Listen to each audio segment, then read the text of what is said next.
Christian played the most minutes out of any bench player. What's been impressive about the way he's handled himself this season? Well, when you think about, block shots and deflections, steals, he's off the charts per minute played. And he's done it against very good competition. In the Bay against Stanford, he was really big defensively, affecting shots, blocking shots when you drive. He's different in that, he protects the rim. And in addition to that, he has really good instincts in terms of, grabbing the ball with two hands, stealing it. And I think the other part is just for somebody who's 7 feet tall and a freshman, when he switches onto a guard, he might be the best overall front court player on our team in terms of how he can move his feet. It's one of the shots that Pritchard made against us was in front of Oregon's bench, and Christian was on him. But it was a great shot. You have to take your hat off to him because Christian contested it. He contested it with his full length, and Pritchard faded away and made the shot, but it wasn't because of the defense. So I think that's number one. And then offensively, he knows who he is. Christian really doesn't try to be anything other than a finisher. And he's done a good job of getting some key second shots and catching the ball and finishing. And but he's given us some really good depth off the bench on the front line. And I think the biggest part is kind of like a different look. Early in the year, when I was asked about Stone, I talked a lot about that he's just different than the rest of our forwards or front court players. He's very super skilled on the perimeter, and but yet he's physical. And we really like the dimension of him being in the game because he gave us more spacing, and he's a different matchup for the other team than the rest of the guys.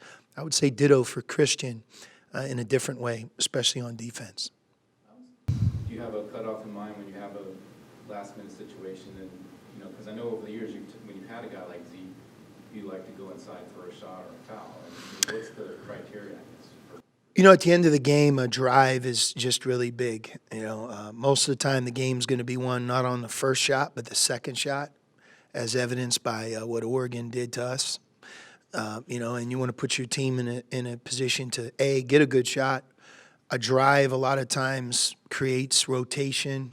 It sometimes forces a big guy to come over to help, which then, opens the floodgates up for an offensive rebound or a putback. But we couldn't have got a better opportunity than the one we got. It was a straight line drive, fouled at the rim. Well, we really have played very consistent on the road. Our record hasn't always reflected it. I know it took a while for us to break into the winner's circle, but true road games, I would say Oregon State's the one team that really beat us, and maybe we weren't at our best that night. We had a number of things to do with that, but, you go through the games, Arizona State, Oregon, the 4 wins. We've been consistent, and my hope is that we can do the same thing this week. Historically, the L.A. trip is always difficult for every team, and this year with the way UCLA has played over the last month, and then really if you look at SC has 3 home games left, and they're playing for a lot. So there's a lot at stake this week, and we're going to have to play lights out. We really are. And to your point, hopefully the consistency that we've established here recently will remain intact for us. Is there something about being away from the home atmosphere and having 100% focus on games and not any noise on the outside?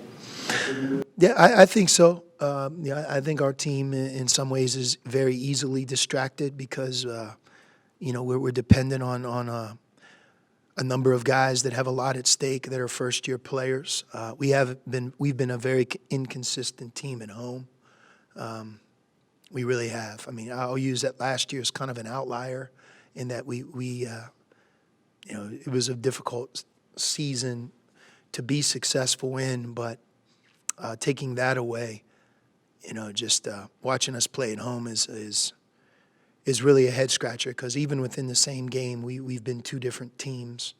On the road, we've been more of the same.